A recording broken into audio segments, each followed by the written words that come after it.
પેલા તો આ ભાગ છે ને આના ઉપર ટકલી આંગળી આપવી જોઈએ, આ ફિંગર, બરાબર. પછી આ અને એની ઉપર આ બે આંગળી, આમ, બરાબર. ખાલી થંબ થી જ ઉપરની આંગળી ના આવવી જોઈએ, થંબ ચાલવો જોઈએ, બરાબર. કરો છે. પછી આપણે હોલ્ડ કરવી છે સીઝરને કટિંગ કર્યા પછી આ બંને આપણે હાથમાં જ હોવા જોઈએ, સાઈડમાં આપણે ક્યાંય મૂકવાના નથી. પછી આપણે કાતરને આમ કરી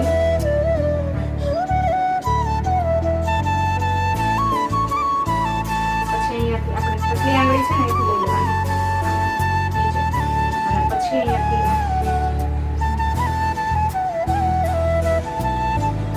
ટકલી આંગળી અહીંયા છે આમ કરો, પછી આ છોડી દેવાનું, નીચે લઈ લેવાનું, પછી આમ કરો, પછી આને અંગૂઠાની હેલ્પથી નીચે લેવાનું રાઉન્ડ, પછી આમ કરી લો, આમ હાથ રાખો,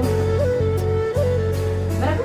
આપણે જે આ પોઈન્ટ છે ને અહીંયા આવવો જોઈએ, એટલે તમને કોઈને વાગે પણ નહીં અને આપણને સીઝર નડે પણ, બરાબર છે. કરો છો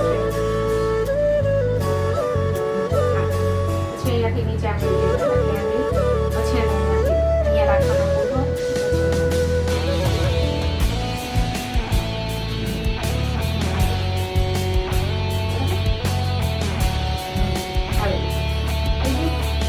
આ જે આંગ હોય એની અંદર આપણે ફોર્મ કરીએ.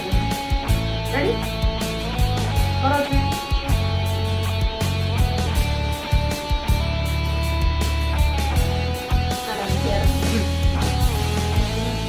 હા, આરામથી. જો અહીંયા આગળ છે ને આપણે ટકલી આંગળીને વચ્ચે રાખી દેવાનું, બરાબર છે. અને પછી આ અંગૂઠાથી આને નીચે આમ ખસેડવાનું, આમ ટકલી આંગળીની વચ્ચે, બરાબર. અને પછી આવી રીતે, અને પછી આ જે ત્રણ આંગળી વધે એની ઉપર ફોર્મ, બરાબર. હવે અહીંયાથી આપણે એક સેક્શન લીધું, જોજો, બરાબર. આ સેક્શન લીધું પછી આપણે કોમને ક્યાં મૂકવાનું, સમજો આપણે અહીંયા કટિંગ કરવું છે, આપણે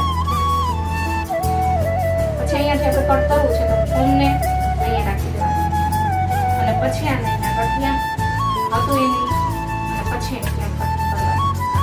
કટ થઈ ગયા પછી પાછી સીઝરને અને પાછી કોમ લઈ લેવાની, ક્યાંય મૂકવાનો